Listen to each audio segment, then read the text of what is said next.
कि जैसन सोचले रहनी अरे वैसन धनिया मोर कि बड़ा कमजोर कि बड़ा लड़कोर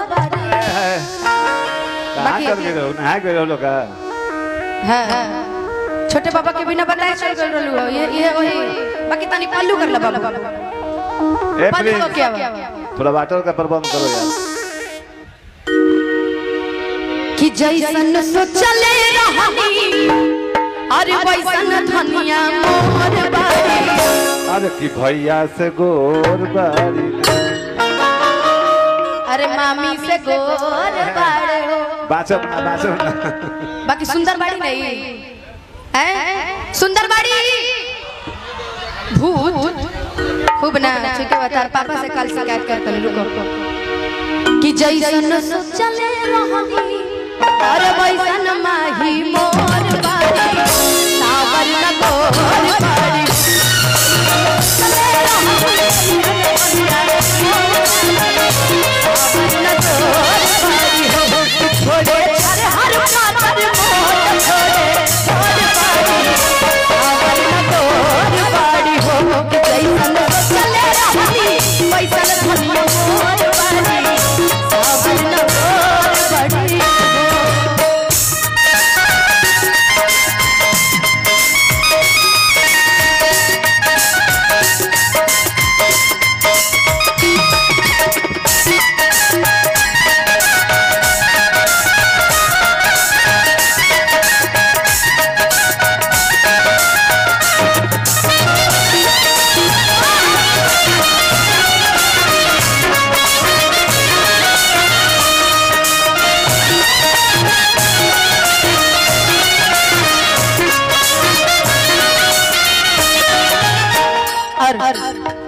माही मनीषा दोनों जनी कहत है कि दोनों को नहीं है लोग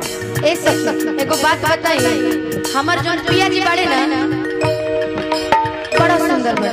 देख लो जितना पिया जी लोग बड़े बड़ा सुंदर बड़ बाकी कहत है कौन भाव हो निकला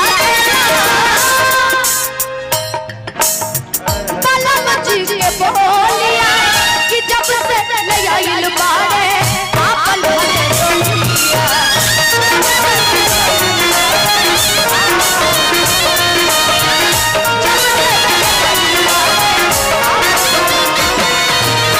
हमारे पिया जी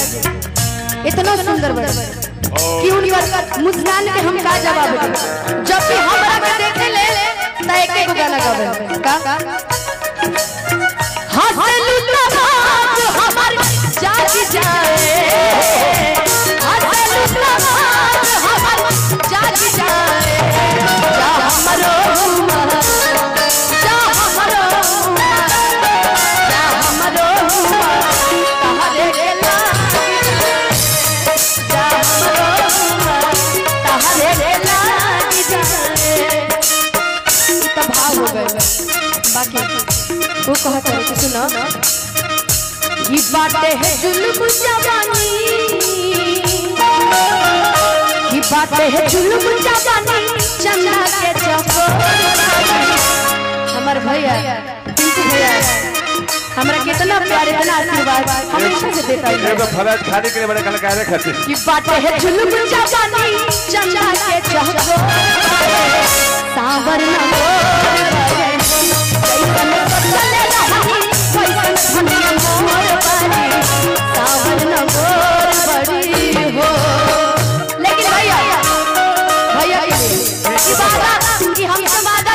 मिलने की तुम कोशिश करना वादा कभी न करना मिलने की तुम कोशिश करना वादा कभी न करना वादा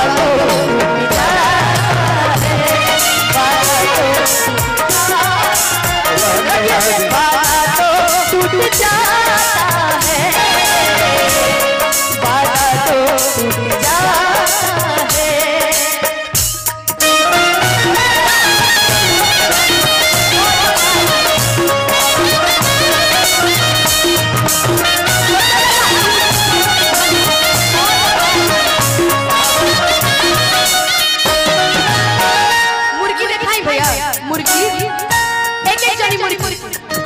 पहले माही के बाद मनीषा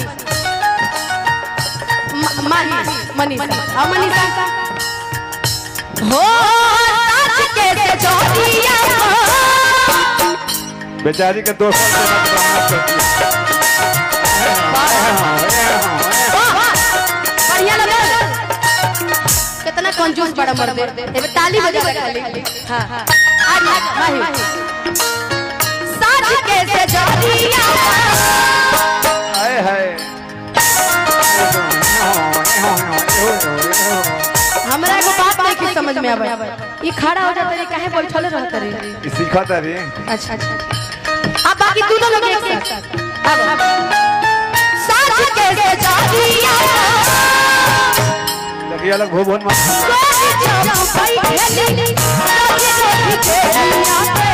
आपन पे बैठे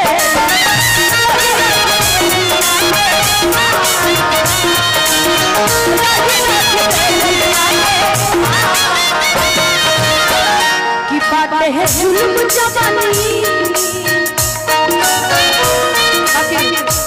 हाल चल कटना डर न भैया हमरा मजा ना आवे जो मेरी रूह को चैन ले प्यार दे वो खुशी बन गए हो जिंदगी बन गए हो जिंदगी बन गए हो जो मेरी